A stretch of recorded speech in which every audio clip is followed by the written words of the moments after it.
ஈர்ப்பு விதி என்றால் என்ன? ஈர்ப்பு விதியை பற்றி கேள்விப்பட்டிருக்கிறீர்களா? ஈர்ப்பு விதி உண்மையிலேயே வேலை செய்யுமா? ஈர்ப்பு விதி எப்படி செயல்படுகிறது? ஈர்ப்பு விதி ஒரு சிக்கலானதோ, மாயம் நிறைந்த சடங்கோ அல்லது மர்மமான பண்டைய கால ரகசியமோ அல்ல. ஈர்ப்பு விதி உண்மையில் மிக மிக எளிமையான ஒன்று. புவி ஈர்ப்பு விதியை எடுத்துக்கொள்வோம். அது பிரபஞ்சத்தின் மாற்ற முடியாத ஒரு புவி ஈர்ப்பு விசை. ஒரு பந்தை வானத்தை நோக்கி எறிந்தால் எப்படி பூமியை நோக்கி வருகிறதோ, ஒருவர் மாடியின் மேலிருந்து குதித்தால் எப்படி பூமியின் தரையில் வந்து விழுகிறாரோ, அதுதான் புவி ஈர்ப்பு விதி. ஈர்ப்பு விதியும் அதை போன்றுதான். நம் வாழ்க்கையில் நாம் கவனம் செலுத்துகின்ற எதையும் ஈர்க்கும் திறன்தான் ஈர்ப்பு விதி. எளிமையாக சொல்ல வேண்டும் என்றால், எல்லா எண்ணங்களும் இறுதியில் நிகழ்வுகளாக மாறும் என்பதுதான் பிரபஞ்சத்தின் ஈர்ப்பு விதி.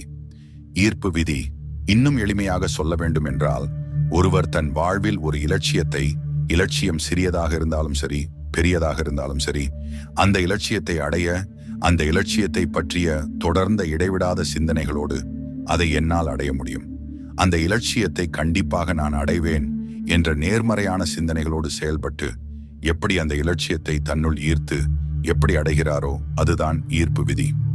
முதலில் நீங்கள் சிறப்படைந்தால்தான் உங்கள் வாழ்க்கை சிறப்படையும்.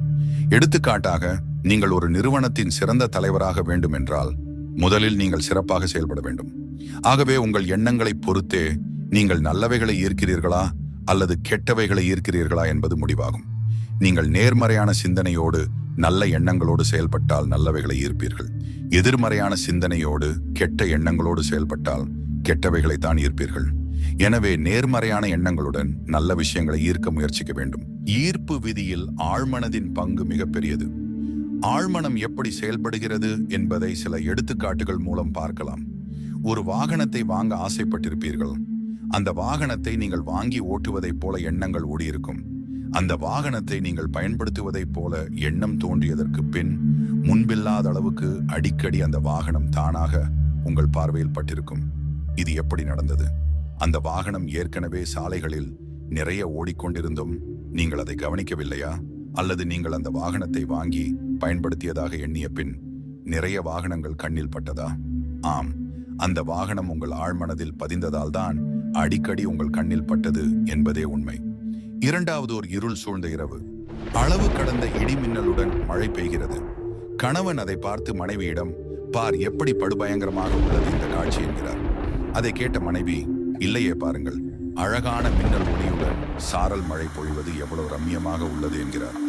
இப்பொழுது யார் சொல்வது சரி?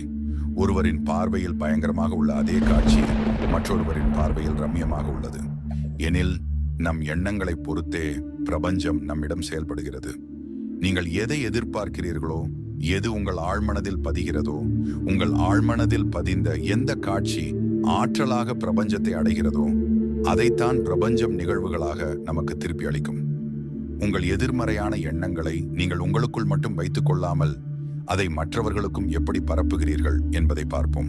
நாள்தோறும் உங்கள் பணியை முடித்து வீடு திரும்பியதும் உங்கள் மனைவியிடம், இது என்ன வேலை, இது ஒரு மோசமான வேலை, இது மிக கொடுமையானது என்று எதிர்மறையான ஆற்றலை உங்களுக்குள் மட்டும் வைத்துக் கொள்ளாமல் உங்கள் மனைவிக்கும் எதிர்மறையான ஆற்றலை பரப்புகிறீர்கள். மனைவிக்கு மட்டுமல்ல, உங்கள் வீட்டில் உள்ள அம்மா, அப்பா, அண்ணன், தம்பி, தங்கை என்று எல்லோருக்கும் பரவுகிறது. இதே போன்று உங்கள் நண்பர்களுக்கும் பரவுகிறது.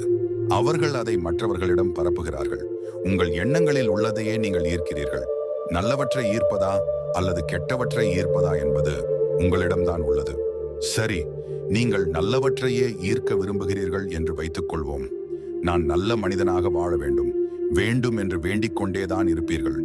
நான் பணக்காரன் ஆவேன், கார் வாங்குவேன் என்று எதிர்காலத்தில் நினைத்துக் கொண்டிருந்தால் வாழ்க்கை முழுவதும் நினைத்துக் கொண்டேதான் இருப்பீர்கள்.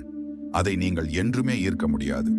ஒன்றை நீங்கள் இந்த பிரபஞ்சத்தில் இருந்து ஈர்க்க வேண்டும் என்றால், எதிர்காலத்தில் இதெல்லாம் நடக்கும் என்று எண்ணுவதை விட்டுவிட்டு அனைத்தும் நிகழ்காலத்தில் நடப்பதை போல எண்ண வேண்டும். உங்களுக்கு வீடு தேவை என்றால் வீட்டை வாங்கி அந்த வீட்டில் நீங்கள் வாழ்வதை போல ஆழ்மனதில் உணர வேண்டும். இதே போல எல்லாவற்றையும் நிகழ்காலத்தில் நடப்பதைப் போல ஆழ்மனதில் உணர வேண்டும். இப்படி நீங்கள் செய்யும் பொழுது நிச்சயமாக இந்த பிரபஞ்சத்தில் இருந்து நீங்கள் ஈர்க்க நினைக்கும் எதையும் சுலபமாக ஈர்க்க முடியும். ஆகவே நீங்கள் உங்கள் வாழ்க்கையில் சாதிக்க விரும்பும் எது ஒன்றையும் சாதிக்க விரும்பிக் கொண்டிருப்பதை விட்டுவிட்டு அதை நீங்கள் சாதித்து விட்டதாகவே உங்கள் ஆழ்மனதிற்கு தெரியப்படுத்துவதன் மூலம் நீங்கள் நினைக்கும் எதையும் சாதிக்கலாம். இதைத்தான் மதிப்பிற்குரிய ஐயா அப்துல் கலாம் அவர்கள் கனவு காணுங்கள் என்று சொன்னார். ஆகவே நல்ல எண்ணங்களை நினைத்து நல்ல ஆற்றலை பிரபஞ்சத்திற்கு செலுத்தி மற்றவர்களுக்கும் நல்ல ஆற்றலையே பரப்பி நல்லவற்றை ஈர்த்து நல்வாழ்வு வாழ்வோம். நல்லதே நினைப்போம், நல்லதே நடக்கும். இது போன்ற வாழ்க்கைக்கு தேவையான உங்கள் வாழ்க்கையை மேம்படுத்தும் வீடியோக்களை காண எங்களோடு இணைந்திருங்கள். நன்றி.